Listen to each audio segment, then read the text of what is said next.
창문에 기대어 늦여름 해가 병실 창틀을 따라 엷게 번졌다. 산소기계의 숨소리가 파도처럼 밀려와 하얀 벽에 부딪혔다 돌아갔다. 그녀는 창문에 비친 자신의 얼굴을 한참 바라보다가 마치 오래된 서랍 하나를 여는 듯 조심스레 눈을 감았다. 서랍 안에는 눅눅해진 편지들과 빛바랜 사진들, 말하지 못한 말들이 가득했다. 조금만 더, 천천히 스스로에게 건네는 말과 함께 그녀의 하루가 길게 펼쳐졌다. 이 병실에서 시작된 회고는 종이 위에 글처럼 장마다 제목을 달고 나타났다. 후회는 돌처럼 무거웠지만 돌 아래에는 늘 물이 흘러 있었다. 전쟁의 골목과 감나무, 연하가 5살이던 해, 마을 끝 감나무는 해마다 유난히 붉었다. 전쟁이 마을을 핥히고 지나갈 때도 감은 어김없이 익었다. 아버지가 떠나고 며칠 뒤 어머니는 감을 깎아 조용히 입에 넣어주었다. 달고 물컹한 살 속에서 연하는 달다는 게 무엇인지 처음 배웠다. 그러나 달콤함 뒤에 남는 떫은 맛도 그때 배웠다. 피난길에서 잃어버린 작은 동생 연하는 그의 이름을 부르지 못했다.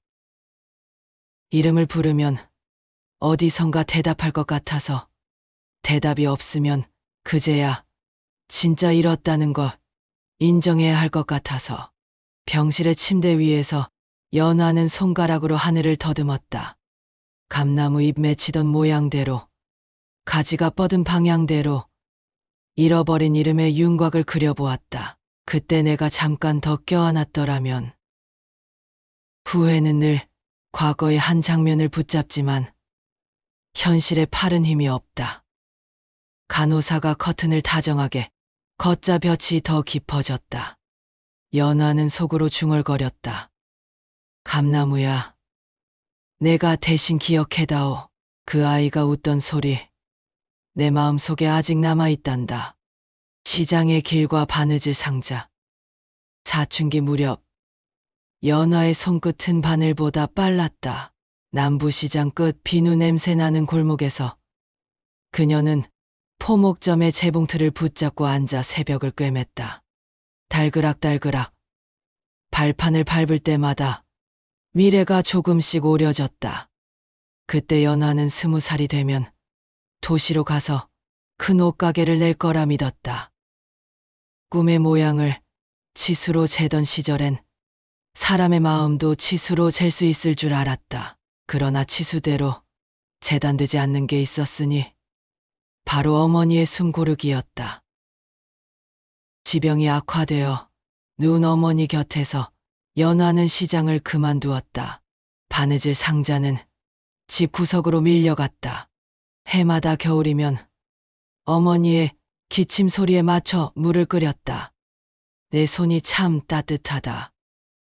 그 한마디가 전부였다. 그마저도 그때는 너무 가벼운 칭찬인 줄만 알았다.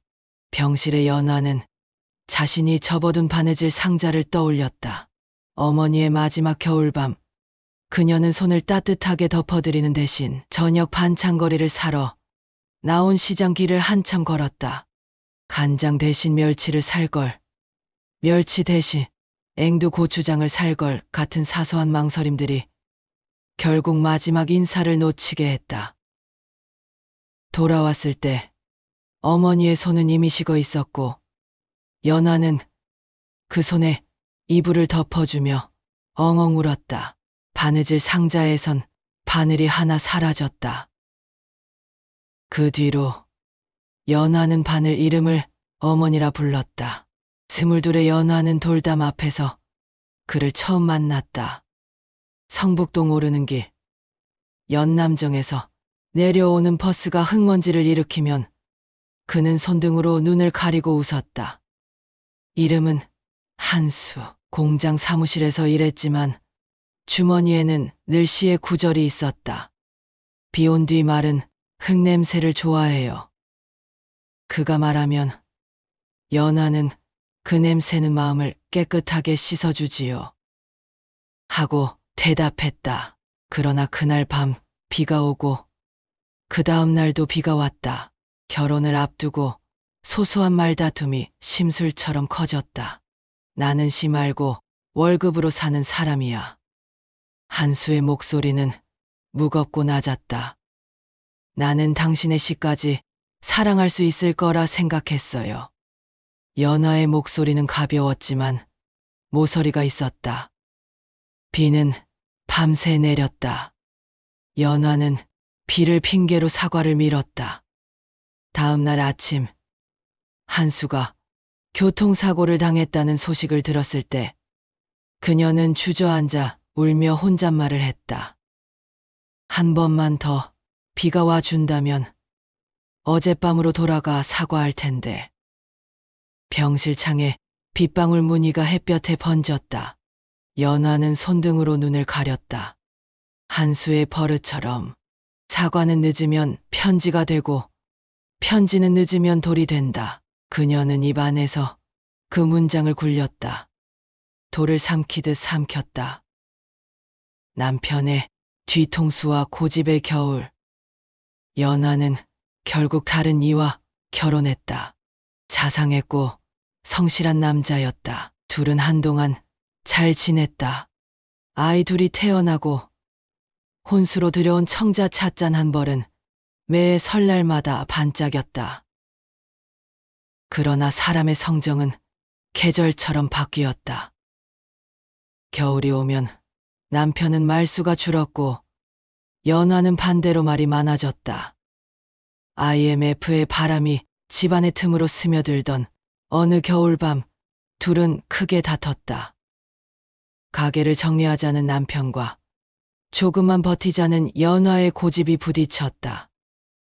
사실 연하는 계산기를 제대로 두드려 본 적이 없었다. 버틴다는 말 속에 실제 수치가 아니라 자존심이 숨었다는 걸 알면서도 그는 듣지 않았다. 남편이 등을 돌리고 나가던 날 연하는 한마디 사과 대신 그렇게 나가면 2번 다시 들어오지 마 하고 소리쳤다. 그 말은 빗장처럼 문에 걸려 밤마다 덜컥거렸다. 병실에서 연하는 머리맡에 놓인 물컵을 당겼다. 물은 투명했고 고집은 늘 불투명했다. 남편은 몇 달 뒤 건강이 나빠져 돌아왔다. 둘은 묵은지처럼 잠깐의 평화를 소박하게 덜어먹었다. 그러나 사과의 말은 끝내 입 밖으로 나오지 않았다.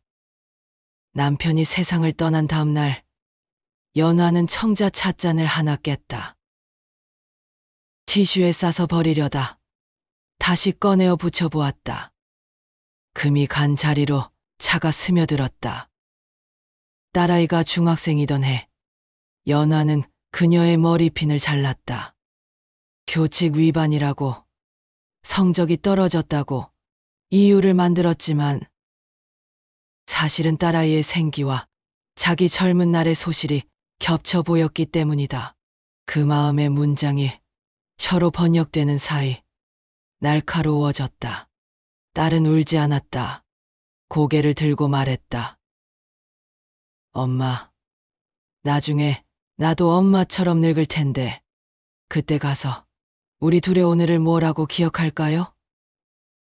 그 말이 연하의 귓속에서 오랫동안 울렸다. 그러나 그 자리에서 그녀는 버릇없이 굴지 마 하고 잘라 말했다. 그 말은 딸의 머리핀보다 더 깊게 잘라내었다.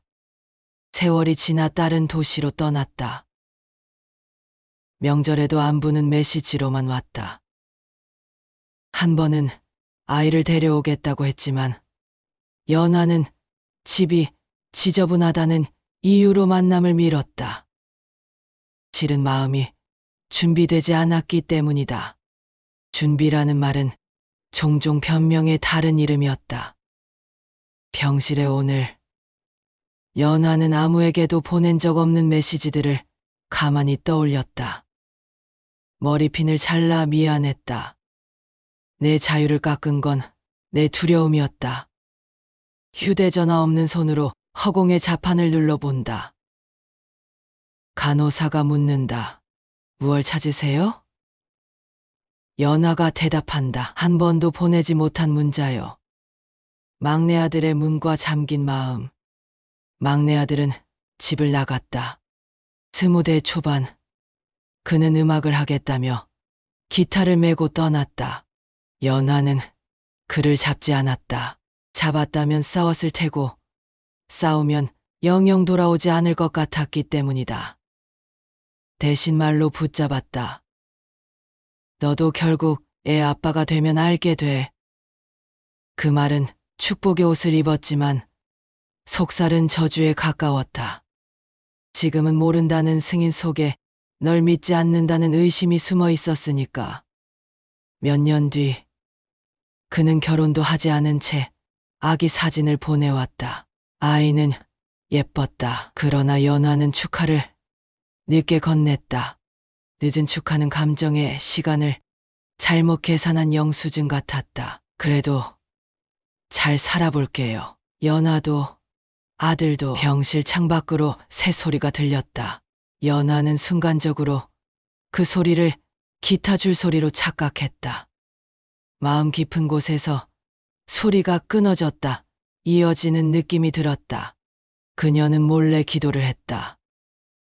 여기까지 살아온 것이 기적이라면, 남은 시간은 용기였다면, 기적과 용기의 질량을 손바닥에 올려본다. 둘 다 가벼웠다. 그러나 가볍다고 해서 소중하지 않은 건 아니었다. 오해의 골목과 이웃의 장미, 이웃 김씨 아주머니와의 오해는 사소한 일에서 시작됐다. 골목길 장미 덩굴이 울타리를 넘어왔을 때 연아는 가지치기를 하며 조금만 정리해 주세요 하고 말했다. 말끝에 요가 붙었지만 표정에는 지금 당장이 붙어 있었다. 다음 날 아주머니는 울상을 하고 찾아왔다. 그 장미는 그 녀석이 심은 거예요. 그 아이가 떠나고 나서. 말끝이 흐려지자 연아는 그만 화살표를 돌렸다. 내가 미안해요. 말은 했지만 표정에는 여전히 가지가 남아 있었다. 몇 달 뒤 아주머니가 갑작스레 쓰러졌을 때 연아는 병문안을 망설였다. 가면 더 서먹해질 것 같아라는 핑계는 대문 앞에서 발을 붙잡았다. 결국 그는 가지치기만 더했다. 장미는 예뻤다. 그러나 예쁜 것이 늘 옳은 건 아니었다. 병실에서 연아의 코끝에 장미 냄새가 맴돌았다. 없는 냄새도 기억은 쉽게 만들어낸다. 그녀는 마음속 골목길에 걸린 장미 넝쿨을 손으로 들어 올렸다. 그 아래 지나가듯 미안합니다가 붙어 있었다. 아주머니의 손이 덜덜 떨리던 모습이 떠올랐다. 내가 그 손을 한 번만 더 잡아드렸다면. 장미의 가시는 늦게라도 손을 찌른다. 그래서 사과는 빨리 할수록 좋다. 상처가 얕을 때, 피가 금방 마를 때, 청자 찻잔과 금이 간 평화. 남편이 떠난 뒤 연아는 청자 찻잔의 금을 이어주는 금박수리를 배웠다. 금으로 상처를 봉합하면 오히려 그릇이 단단해진다는 말에 마음이 홀려서였다. 오래된 도자기, 수선집 아저씨는 말이 적었다.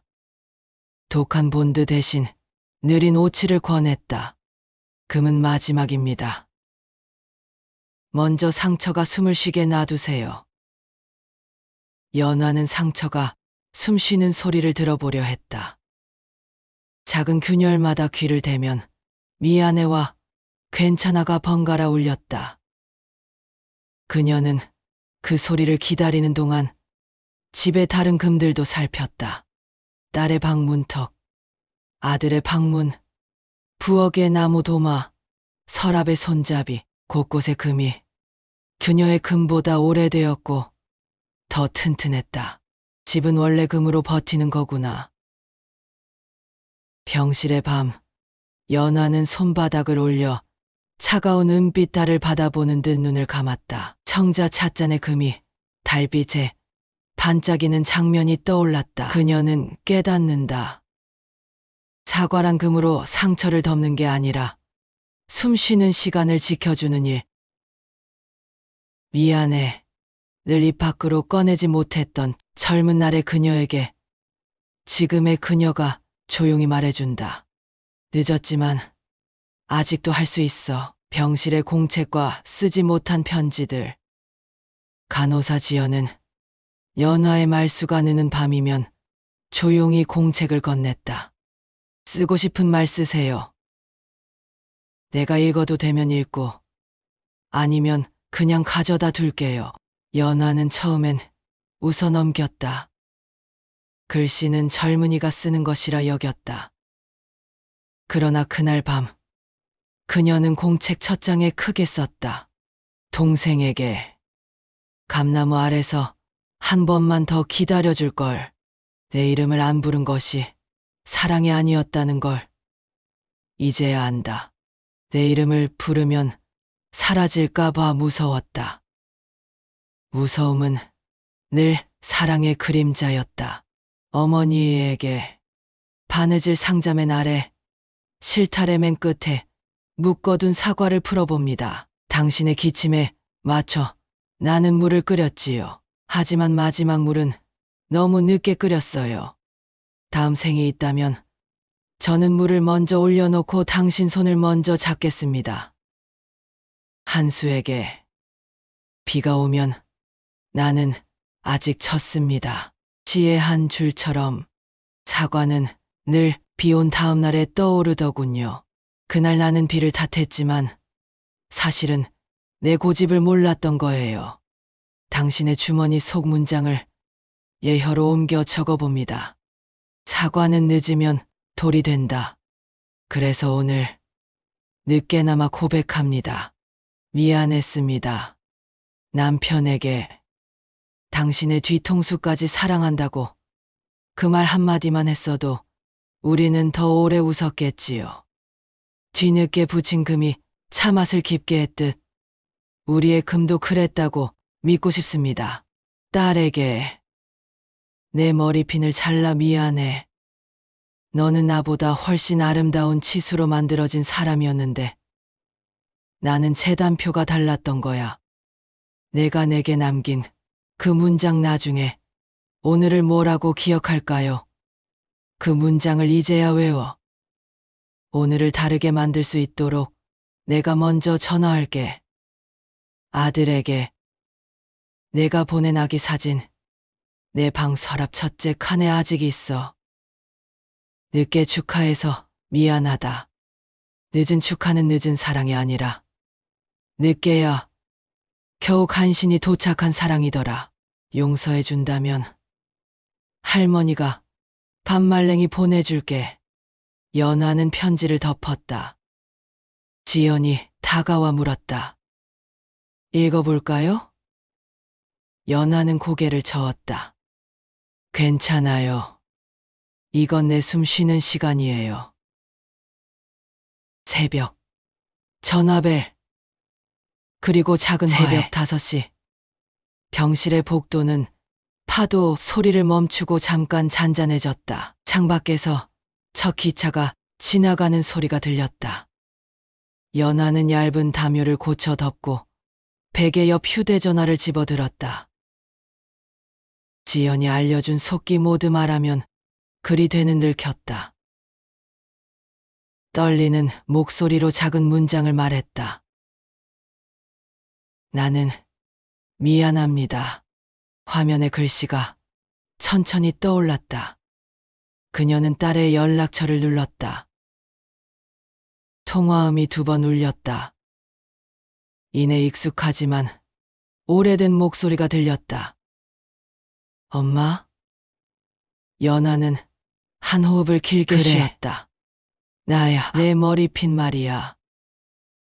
문장은 느렸지만 처음으로 모서리 없이 흘렀다. 둘은 한동안 말 없이 숨을 들이켰다. 내쉬는 소리를 들었다. 숨은 연결되는 법을 알고 있었다. 전화를 끊고 연화는 막내 아들에게 메시지를 보냈다. 아가 사진 잘 보았다.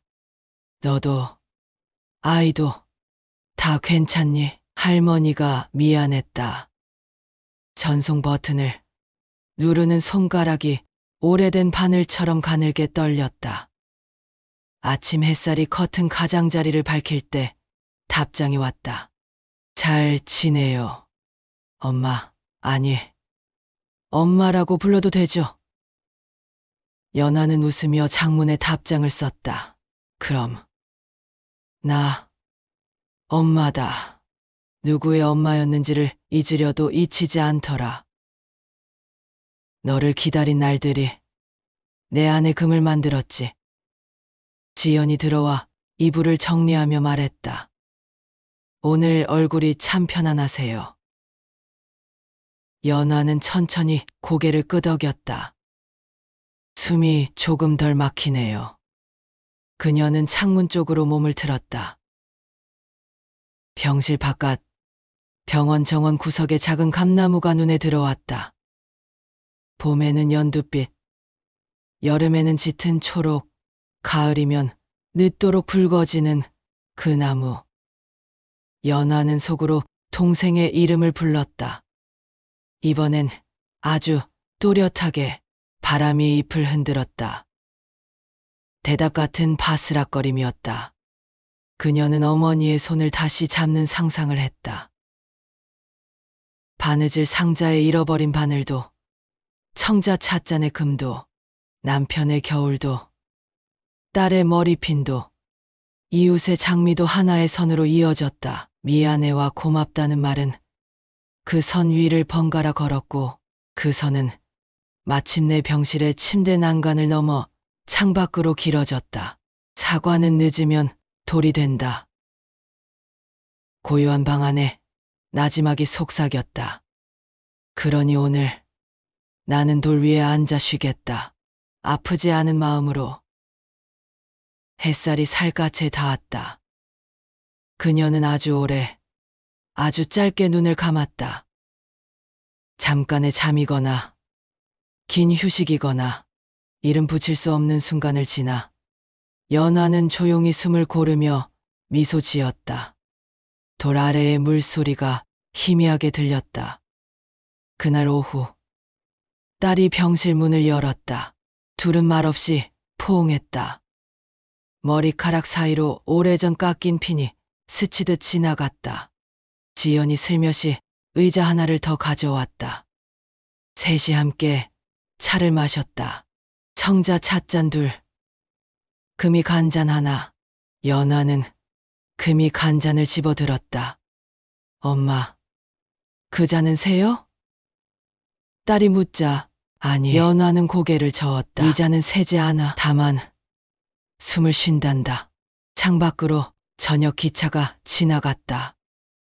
누군가 떠나고 누군가 돌아오고 누군가 처음 도착하는 시간. 연하는 그 모든 발자국 소리를 들었다. 귀가길은 금빛이었다. 부서지지 않게, 그러나 숨을 쉬게 천천히 이어붙인 시간들 위로 그녀의 마음이 발걸음을 옮겼다.